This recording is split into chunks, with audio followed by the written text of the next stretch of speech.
بنتكلم على محدودي الدخل، اسكان محدودي الدخل، ده تخصصي. فشغلي في المركز القومي لبحوث الاسكان كان دايما على مشاكل الاسكان في مصر، ومن 84 كنا بنتكلم على محدودي الدخل. واول بحث اشتغلت فيه في المركز كان الايواء العاجل. الايواء العاجل، الناس اللي بيوتها بتقع وبعدين يحطوهم في سكن مؤقت.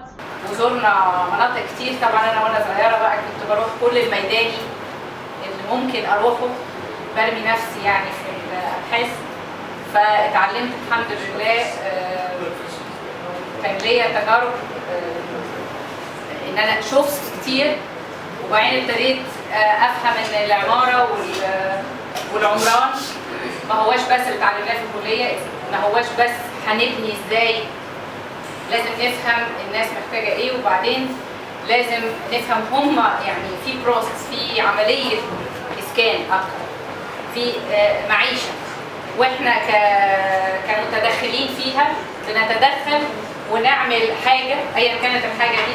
الدوله بتبني مسكن، مش شرط هو ده الحل، ممكن نخطط لهم ارض وناس تبني زي ما حصل في مصر الجديده وفي المهندسين وفي مدينه نصر، زي ما بيحصل في الانفورم. فيعني في تدخل ما مهني احنا مسؤولين عنه. انا ما اعرفش الاودينس هنا لو معماريين، بس امنيه كانت بتقول لي انها من القضايا اللي هي مهتمه بيها قوي دور المعماري، دور المعماري فين. فالفرصه اللي اتوحت لي في شغلي في البحث العلمي وماجستير ودكتوراه في مجال الاسكان والبيئه السكنيه، لان ما بقاش بس تصميم، بقى تخطيط، بقى جزء من المدينه، بقى حياه ناس. هو ده اللي عملت فيه ماجستير ودكتوراه، والحمد لله بحس ان ده خلاني معماري ومخطط افضل. انا اساسا البي اتش دي بتاعتي مثلا urban ديزاين، لكن urban ديزاين مع فهم انا المفروض اعمل ايه في منظومه شغاله بيا او من غيري. التاريخ بياخد مجراه، المدن بتتطور وبتتبني، وملك بيعمل حاجه ورئيس جمهوريه بيعمل حاجه واهل بيعمل. في تاريخ بيحصل تغير في العمران، لان العمران ده ما هواش حاجه فارغه، هو جزء من حاجه متكامله سوسيو فيزيكال مع بعض. فدراستي في الدكتوراه كانت فهم العلاقه ما بين التانجبل اللي احنا بنتدخل فيه اللي هو البيلت والنون بيلت. كل ما هو نون بيلت بقى الناس وافكارها وعايزه تحقق ايه وازاي all kinds of things. فعايزه يعني اشارككم في ده. بحس ساعات انه ادفوكسي، ما تحسوش ان في الاخر انا بدافع عن عشوائيات اسمها، ما هياش كده. هي بس لازم نفهم قانون البناء الموحد، قانون التخطيط العمراني اللي هو يعني سنه 2008 طلع لغى كلمه العشوائيات وابتدى يستعمل او يعني حب يستعمل اقطاع غير الرسم او اللا رسم. طبعا هي العشوائيات ماشيه معانا لسه في الميديا، ودي المتألفين. الناس نفسها بتستعمل دي. الاهالي يقول لك بنى اهالي. بنى اهالي يعني الناس بنت نفسها.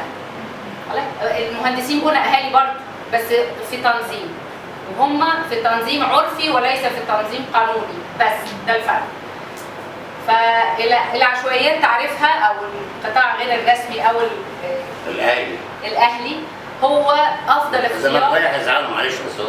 هو افضل اختيار في منظومه سكن اكبر بكتير من الوحده السكنيه، وهي جزء من نسيج اجتماعي عمراني متداخل. ولازم نفهم ان العلاقه دي عمرها ما بتبطأ، يعني في دايما اسباب لده في التاني وهكذا. هي دايناميك بروسيس ما بين البيلت والهيومن بينجز بكل خلفياتها، بكل امالها، بكل قدراتها في المدينه. هو التشغيل الاقصى والانتفاع المستدام الى اقصى ما ادراك الشخص. يعني هو عايز حل يدوم وبيماكسمايز اليوتيلايزيشن بتاعت الموارد المحدوده اللي بتتيح. يعني في ضوابط وفي حدود محددات مفروضه عليه، داخلها هو بيتصرف نحو عمليه التمدد الناس كلها. دلوقتي ايه البدائل الثلاثه المتوفره للناس في الاسكان؟ البدائل الثلاثه المتوفره هو السكن في حي شعبي قديم. احنا بنتكلم دلوقتي population wise 85% من سكان المدن في الثلاث بدائل دول، هم ال 15% اللي في الزمالك والمهندسين والاحياء الشبيهه. فاحياء شعبيه، احياء قديمه، مصر كلها تقريبا يعني ده الاكزيستنج اللي هو على الشمال، مدن جديده او اسكان غير رسمي. المدن الجديده ما وصلتش الا يعني ما تعدتش 20-25% من السكان المستهدفين في تخطيطهم في السبعينات. القطاع الغير رسمي هنشوفه دلوقتي. ده باين ده شمال. الاحياء القديمه مشكلتها ايه؟ اولا عندنا قانون الايجار القديم بلس في 3.7 مليون وحده سكنيه مغلقه غير مستغله unused. الكلام ده كان في ستادي للورلد بانك. مش لازم اقول هنا ان الرقم ده مش مميز ما بين شقق مغلقه في مدن جديده او شقق مغلقه ايجار قديم. فجزء من ال 3.7 مليون دول اولد رنت ايجار قديم. 42% من الوحدات في مصر خاضعه لايجار ثابت اللي هو الايجار القديم اللي هو من سنه 46 ثبتت الايجارات لغايه 96 50 سنه 5 جنيه و10 جنيه و2 جنيه في الاحياء الشعبيه. اهو كريم قاعد اشتغلنا في الدرب الاحمر 6 سنين. الرقم ده عمره ما هيزيد، بيقل لان الوحدات دي بترجع يعني بتتورث مره واحده وبالتالي بترجع بسرعه للمالك. لكن ال 50 سنه دول خلوا المالك يعني زي اللي احنا قاعدين فيه يحمل العقار لغايه ما يبقى بيدوب. فمشروع الاغاخان اللي عملنا فيه كريم اهو كان مسؤول عن الاسكان، كريم ابراهيم كان بيعمل تطوير وتحسين واعاده بناء جزئي علشان نطول عمر مبنى عمره اوريدي 100 سنه يبقى عمره another 20 years في حاله جيده. القطاع غير الرسمي طبعا مشكلته تهويه واضاءه. الشوارع الضيقه دي معرفش لو تعرفوا، اكيد منكم عارف بس في جايز ما يعرفوش. الغير رسمي اللي بيبقى في المناطق الزراعيه بتتقسم اراضي بدون بابليك سبيس، من غير فراغات، مفيش شوارع، كلها ملكيه خاصه. الناس بتشتري ارض بلوت قدام بلوت، الشارع بيطلع بان انا وجاري اللي قصادي نسيب 1.5 متر من الملكيه الخاصه بعرض الوجه. فدول يعني هبه من الملكيه الخاصه للكولكتيف جود، للشيرد سبيس، بس هو مش بابليك، هو برايفت لاند. ده مهم قوي ان احنا نفتكره. فطبعا النتيجه هاي دنسيتي، تهويه وحشه، اضاءه وحشه. في عملنا ريسيرش بيبين ان صحه الناس في الادوار السفليه بالذات في الانفورمال الصحه متاثره نيجاتيفلي سلبيه من هذه قله التهويه. زائد طبعا عندي بنيه تحتيه او الانفراستراكشر ووتر اند سانيتيشن بيخشوا بوست فاكتور، بيخشوا متاخر. فطبعا عمرهم ما بيبقوا في جوده عاليه، حتى كمان بالاول ما بيبقوش في جوده عاليه. ومفيش اي حاجه عامه، مفيش خدمات عامه، لا في مواصلات عامه ولا في مدارس عامه حكوميه، لكن في مدارس خاصه. يعني المرج ما فيهاش ولا مدرسه حكومه وفيها 150 مدرسه. المرج انفورمال. المدارس دي كلها بقى تشاريتي، على NGOs، على برايفت سكولز، كل حاجه، لكن مفيش بابليك، فبيبقى غالي والمواصلات غاليه. القطاع الرسمي من الستينات واحنا بنبني هاوزنج. اللي فوق دي في ماتشيه ناصر، ده يوم ما كنا سوا يا هاني، ودتني من زمان انت مع الطلبه. في زيه في كل حته في مصر، امبابه وعين السيره ده الاسكان كمل كده لغايه اخرهم اسكان الشباب في التسعينات. يعني غيرنا الواجهات بس منهم سكان العشوائيات بدون تعليق. يعني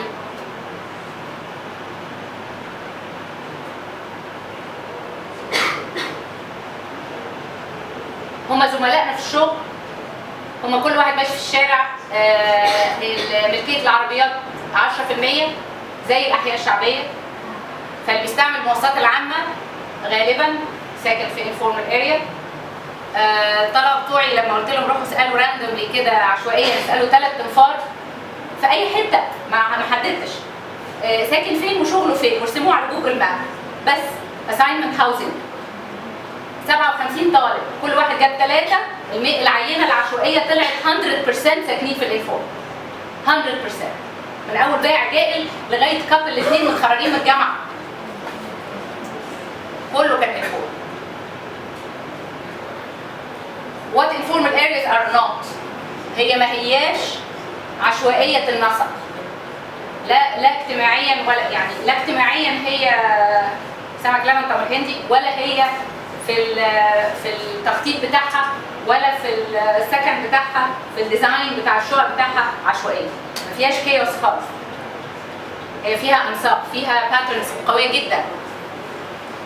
ده نتيجه بقى شغل يعني اناليسيس من كل الاشكال والالوان. ما هياش عيب لان هي 183، ده على حساب الجي اي زد، كان 183 مليار دولار استثمارات، ده استيميت في 2006. دي استثمارات قطاع خاص، ملايين من الاشخاص قطاع خاص. لو القاهره بس فيها 11 مليون inhabitants ساكنين في القطاع الغير الرسمي بفلوسهم، يبقى ده قطاع خاص. سكانها مش فقراء، فيها سبيكتروم. انا عندي ديموغرافيك ستاديز مسح شامل مش عينات. مركز القومي للبحوث اسكان للبحوث الاجتماعيه بيعمل مسح شامل. في مشيئة ناصر مثلا 65% كانوا من سكان القاهره التاريخيه من حيين الخليفه والدرب الاحمر، هو سبيل اوفر، والباقي 35% جاي من الريف. هتلاقوا ده هو ده النسق. دار السلام جايين من السيده زينب وشويه جايين من بره and so on. ما هياش فقراء بس، فيها ديموغرافي، فيها الميدل كلاس كله، ميدل انكم واللور انكم، وفيها لغايه المهن الناس. يعني عندي بروفايل المهنه من بائع جائل لغايه القاضي، في قضاء وفي مهنيين كتير جدا وفي اصحاب اعمال وفي كل حاجه. ده مثلا لو تبصوا على المبدئين دول صعب ان احنا نعرف فين مين رسمي ومين مش رسمي. هو شبه بعض بقى. ده النيو فيرناكولر بتاعنا بتاع المدينه. حتى الفورمال بقى بيقلب كده. سكان غرفه واحده. هتلاقي الديموغرافيكس بتاعتهم لا، دي ناس قدراتها قليله سوسيو ايكونوميكلي، التعليم قليل، عدد الاسر كبير، الصحه تعبانه، حاجات كتير قوي. دول اغلبهم بيبقى جاي من الريف and they didn't make it in the city. منهم جم من 50 سنه، لكن a lot of them made it وشويه didn't. هم دول او جايين ما هوش حتى جايين مؤخرا يعني، بس هي دي الاماكن اللي ممكن تتقبل اللي جاي جديد. What they are informal areas 100% تمويل ذاتي عكس الاحتياج والطلب. وانتاني هيكلمكم على حته الميس ماتش between demand and supply في الاسكان في مصر. فهي بتعكس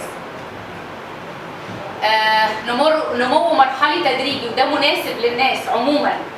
كل طبقات الناس بنفضل يبقى عندنا شويه فلوس نحسن في ظروف معيشتنا، نزود دور للاولاد، نوسع على نفسنا. فهو شغال.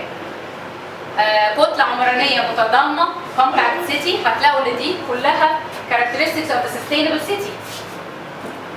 استهلاك منخفض lowest consumption of energy. في ماب دكتور عادل ياسين عاملها to energy consumption in Cairo. اعلى بيكس مهندسين مدينه نصر، عشان الباترن ده بالسكان بالانشطه دي maximum consumption of energy وكار اورينتد عن الزمالك. في الزمالك تمشي، في المواتيه ما تمشيش، ما تعرفيش تمشي، مش متخططه للمشي. ده ABC sustainability. هما you can walk there, it's walkable. بتشجع على سير الاقدام، تقارب السكن بالعمل، في statistics باين ده هنلف فيها بقى بسرعه. اكتفاء ذاتي بالاحتياجات اليوميه. عندي ريسيرش بيبين ان 100% of what people need موجود في الحي بتاعهم. they don't need to يعني مش محتاجين ياخدوا لا عربيه ولا يروحوا مكان بعيد علشان يشتروا الديلي شوبينج، ولا حتى مستلزمات البيت، ولا حتى اللبس. ولاد دكرور بتعمل شوبينج في ولاد دكرور، والمنشيه النصر بتعمل شوبينج في منشيه النصر. اميزنجلي بنت ده المهندسين ما بنقدرش نعمل شوبينج بتاعهم في المهندسين. ده احنا مدارسنا بنوديها ساعه ونص وساعتين بالباص. فاحنا الاكتفاء الذاتي في الحي والسوشيال ميكس اوف انكم والفرص العمل المجاوره للبيت كل ده اتحقق في الانفورمال، ما اتحققش في الفورمال. احنا مش احنا فعلا في دروس لازم نتعلموا منها، مش معناه نبني زيه، بس لازم نشوف بيوند الشكل. طيب مشاكله، عنده مشاكل طبعا. الموقع، اراضي زراعيه او مواقع غير امنه جيولوجيا زي الجبل وزي المقطم، دي مشكله. بس انت عندك طاقه شغاله بانساق معينه، لو فهمتها وجهها، خطط لها. نقص في الخدمات العامه طبعا، قلنا عدم تمتع المواطنين بحقوق المواطنه خالص. احنا دلوقتي بنجرم العشوائيات، وده ابتدى مش من ايام الثوره، مش بس من الثوره، من قبل الثوره، عشان نمهد ل 2050. بنجرم العشوائيات علشان ما حدش يصعب عليه ان احنا نشيلهم، عشان نعمل 2050 بلان اوف كايرو، عشان كايرو تبقى شكلها كويس. ما حدش ضد ان كايرو يبقى شكلها احسن، كلنا نحب لها كل الخير، لكن ما نجرمش ناس عشان نعمل كده. الكلام ده ما بيحصلش في مصر بس. رحنا اسطنبول مع الطلبه واحمد معايا، لقينا نفس الحاجه حصلت هناك. بعد ما قننوا they were legalized، رجعوا اتجرموا في التسعينات تمهيدا لانهم يتشالوا علشان الارض اللي هم عليها غليت. زي ما منشيه ناصر في التسعينات اوريدي، لما اتعمل الاوتوستراد الرينج رود بقت الارض هناك اغلى، فهي تخطيط عمراني عايزه تشيلهم ابعد. طب ما هم لما راحوا منشيه ناصر في الجبل، عبد الناصر اللي اتسمت على اسمه سمح بهذا. الانفورمال is all of the first step، في الانفورمال is always formal. it's always formal. حتى في الريف لما تشوفوا في الوادي كله، بصوا الانفورمال القريه بتبتدي تفرد انفورمال امتى؟ لما نيجي نعمل كامبس جامعه الازهر في اسيوط، لما نيجي نعمل موقع صناعي وجمع صناعات في وسط زراعه، وتلاقي حواليه القرى كلها راحت فارده انفورمال. خلاص انت سمحت، انت اديت الاكزامبل ووصلت ميه ومجاري عشوائيه بطريقه، خلاص بتبتدي بقى الارض الزراعيه تختلف. فاتس تانجو بين فورمال اند انفورمال. I don't know if it's deliberate or not، يعني الله اعلم. ليه بقى الناس ما زالت بتسكن في الانفورمال؟ عايزه اوريكم بس نبذه احنا يا معماريين بنعمل ايه. ده كان بحث كنت عملته على الثلاثه alternatives. ف شايفين الكولومز اللي هناك، سيده زينب، 6 اكتوبر، دار السلام. بشوف الباترنز تايبولوجي، التهشير، خدمات، صاله، توزيع، فراغات انتفاعيه. تلاقي ان باترن 1 و 2 متكررين. شايفين السيده زينب 38 و 36، دار السلام 63 64. ده عدد من عينه، انا واخده 150 شقه في كل واحده. ده معناه ان التو باترنز دول وهما الانسب للاسره المصريه باولوياتها، بالكالتشر، بالبرايورتيز بتاعتها في السكن وتطلبات جوه المسكن، ان في تو باترنز بغض النظر احلهم ازاي شكلا او شيء مطلوبين. اجي في 6 اكتوبر لقيت لا، يعني هنا كان في تو سترونج باترنز موجودين في الفورمال القديم. خدت السيده زينب كمثل 19th century architecture buildings، يعني مش حاجه خزعبليه. وبعدين الانفورمال كان دار السلام شكلا very different، بس اكشولي لما تقارنيهم فيهم النمطين دول سائدين. 6 اكتوبر لقينا فيهم كام؟ 22 باترن، 22 different layout للشقه. زي ما يكون المعماريين بنلعب، مش بنشوف ايه هو ايه يعني مش ان احنا لازم نستمر في السائد، بس نفهم هو ليه سائد، ليه استمر في الانفورمال. الناس مش عارفه غيره ولا مش حابه غيره ولا ده الملائم، اي question. يعني مفيش this kind of research was not done before، ما اتعملش، فالناس ما عرفتش. فالمعماريين بنجرب، مره نحط المطبخ قدام الباب، ومره نحط المطبخ في وسط اوضه النوم، يعني ترايل 40 ما نروحش نقيم الناس عاجبها ايه. فده شغل المعماريين. ليه احنا بنفشل؟ في حاجات، في بعد سياسي. الاسكان اتو بيلعب السياسي بيه دايما. السكن مهم للناس، فاحنا عندنا سياسه تحكم، هو عايز يتحكم في الناس، فاديهم علب وعمارات ووحدات اضمن، مش عايز حد لا ينمو ولا يوسع ولا يتقاد ولا يعمل. الفريدم دي بتخوف الحكومه. سرعه التنفيذ طبعا، لان اي محافظ، اي وزير اسكان اول اجنده عنده حل مشكله الاسكان، يلا حلو. مغربي لما جه كان نفس الحاجه. معرفش كام وحده سكنيه. المجلس العسكري لما مسك بعد الثوره قال لك مليون وحده سكنيه. هو ده الاتو اللي بكسب بيه الاعداد الكبيره الغلابه. هوفر سكن وعايز اعمله بسرعه وكميات.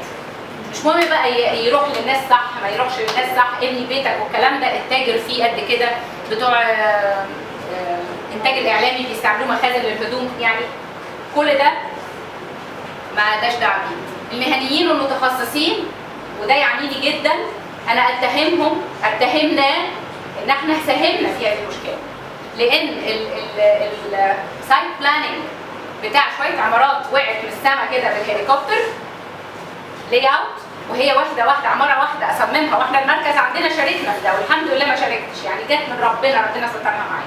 كنت في اجازه بدون مرتب لما عملوا العمايل، بس شوف اسكان الشباب والكلام ده وخدنا عليه اووردز. صمم عماره ملتبلاي باي 2000، عملت مجاوره، عملت مدينه، هو ده كله شغال كده. ف this is cheap, it's inexpensive. خريج جديد يعمل لي عماره وخلاص، واللي اوت ملوش اي لوجيك، هو مجرد نطوره كده. فراغات ايه مش فراغات ايه، الناس تعيش ازاي، الشارع ده لما امشي فيه ده هاو داز ات فيل، مفيش خالص. فايتس انكسبنسيف ديزاين اند بلاننج وريهاش. بدل الفلات لينتل بقينا في التسعينات نعملها ارش. هتلاقوا كل اتبنى في التسعينات في ارش، كانت موضه بس ده. وبعدين لما خدنا الاوورد خدنا عشان لبسنا نفس العماره نفس الاتش بلان واول مفروكه لبسناها اسلامك ديكوريشن بتاع، شفتوا ده اللي واخد اوورد عندنا في المركز؟ مدامين كده بني فابيض، ايوه اتعمل في العبور، اتعمل في كذا حاجه فاضي كده ومهجور وجميل يروحوا يصوروه. فالمهنيين مسؤولين عن ده.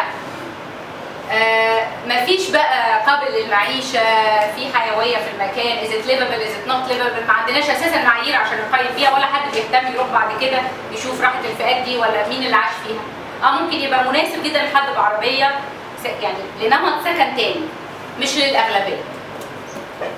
وده اللي بيحصل، لو اللي بينجح منهم ان ياخد هذا النوع من السكن بيتاجر فيه مكسب، لكن في حد تاني يقدر يعيش فيه مش هو. تجاهل الاقتصاديات طويله المدى. احنا ما بنعملش اقتصاديات طويله المدى، احنا بنشوف انيشال كوست بس، لور انيشال كوست. اخر مؤتمر شاركنا فيه برضه في المركز عندي عملناه وانا بقول افوردبل هاوسنج وهم يترجموها يبقى لو كوست هاوسنج، يعني مش لو كوست، بلاش اللو كوست، اللو كوست ما حدش ضده، لكن ما دونت تريد اوف ليفابيلتي بلو كوست، يعني خلي لو كوست وانا معايا كل الباقي احققه الاول.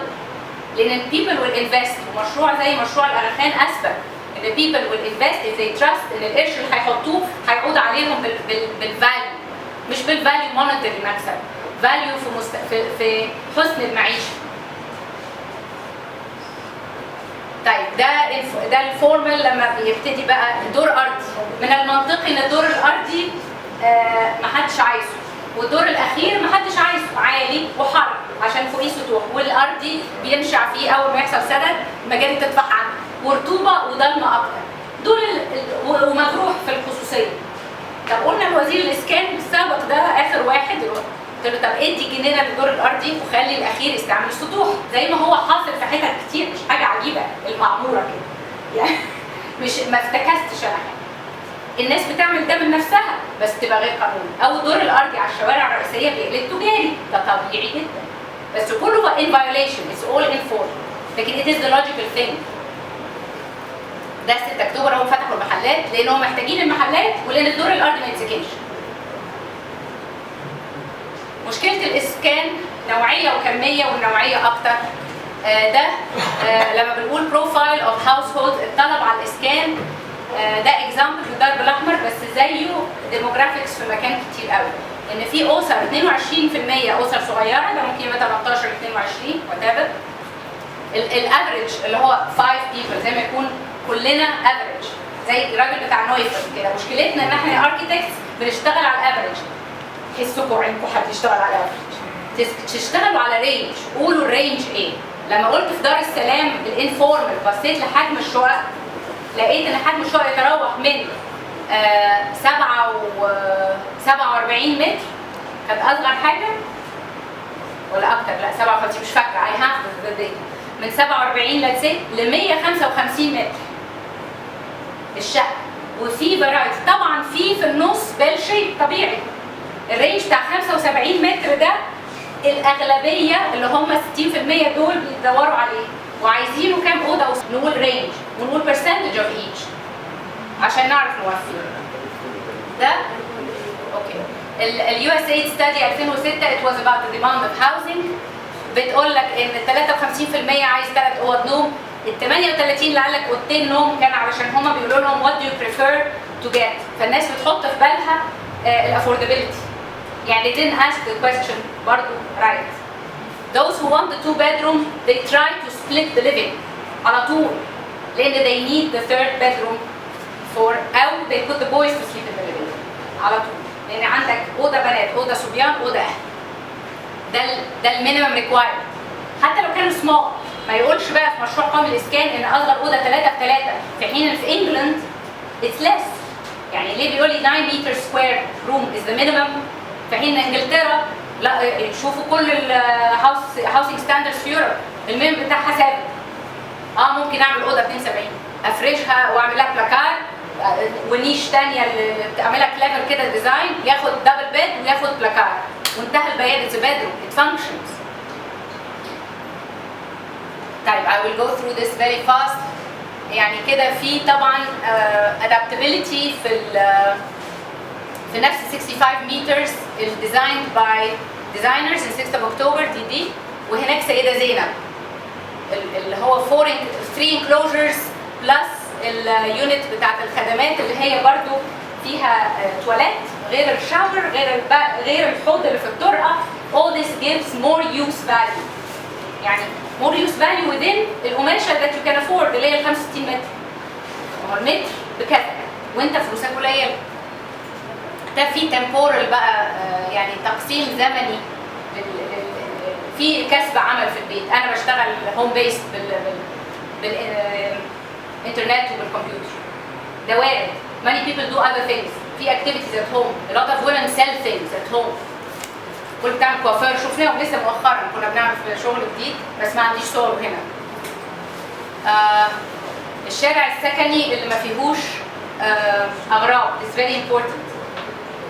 امكانيه المشي هنا في شويه statistics بتبين ان people a lot of them walk to work وبيعملوا other اغراض اخرى فتلاقي من المشي عالي. ده دكرور في زيه في دار الاحمر، في زيه في دوي او مرشد ناصر. It goes on. It's a pattern that is strong everywhere. الانفورمال والحي الشعبي they both reflect the same thing. You save money, you save time, you save effort. هنا بقى في يعني let's keep this تخطيط الشبكات. This is important لأن الشوارع نفسها ليها لوجيك زيه زي الأولد neighborhoods.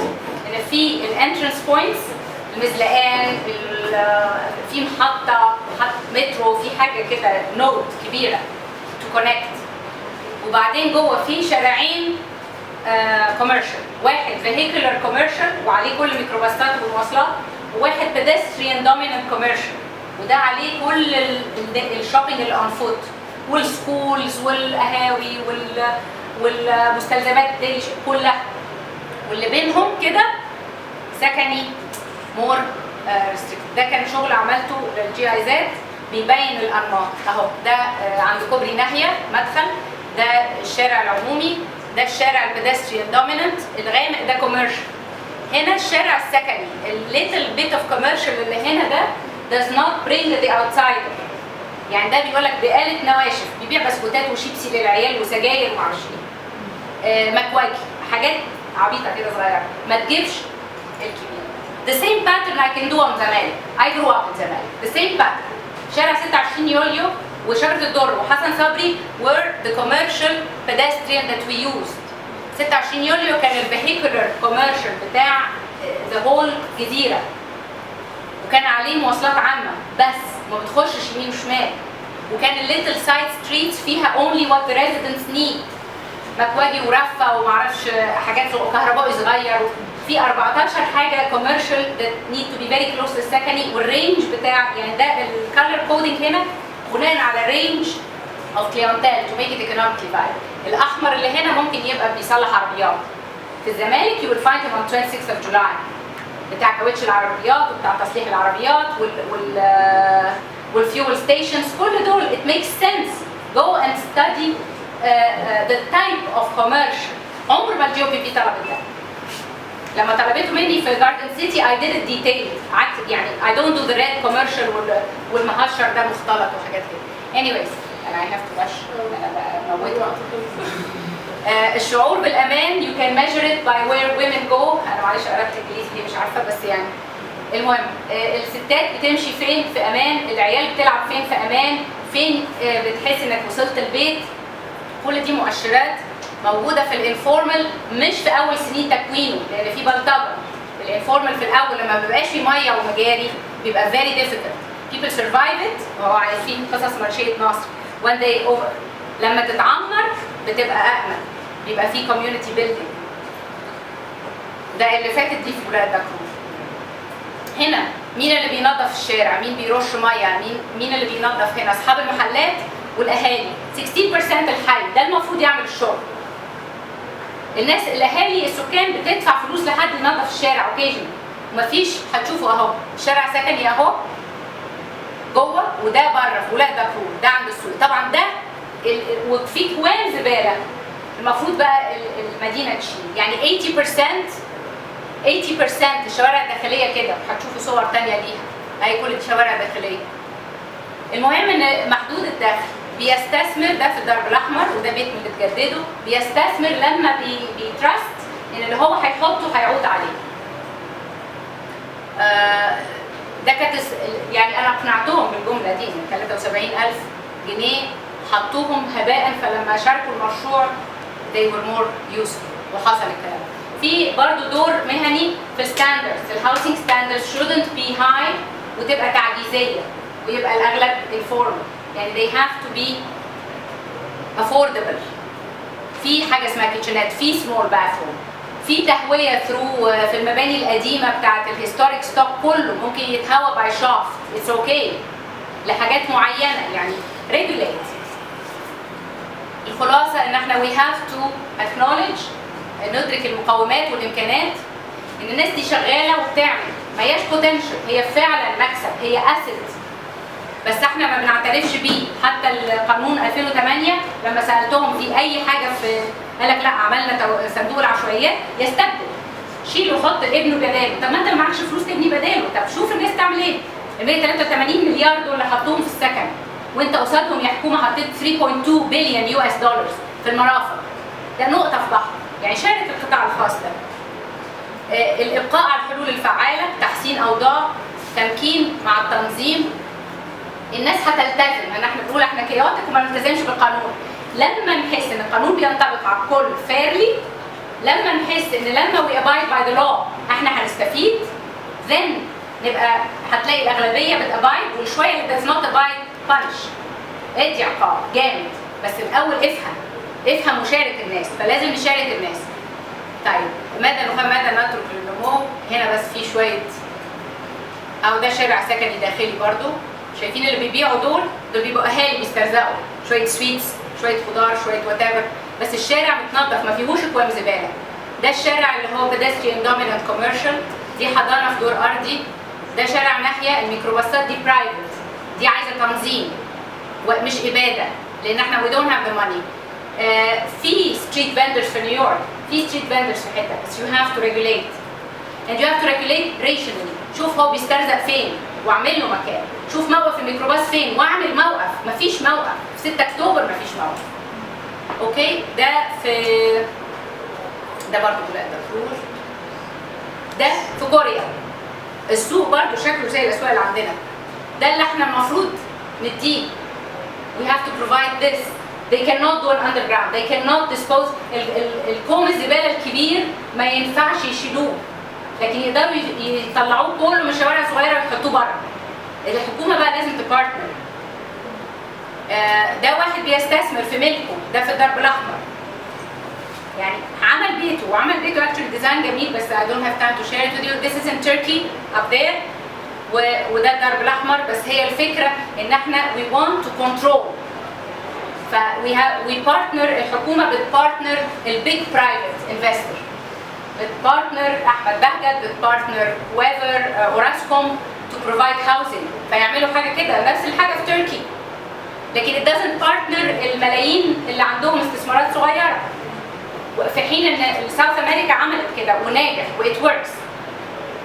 فهنا بس عايز the power to control. دي منشئة ناصر. الفورمال والبيج برايفت they set the framework، والناس بتشتغل within الفريم المتاح.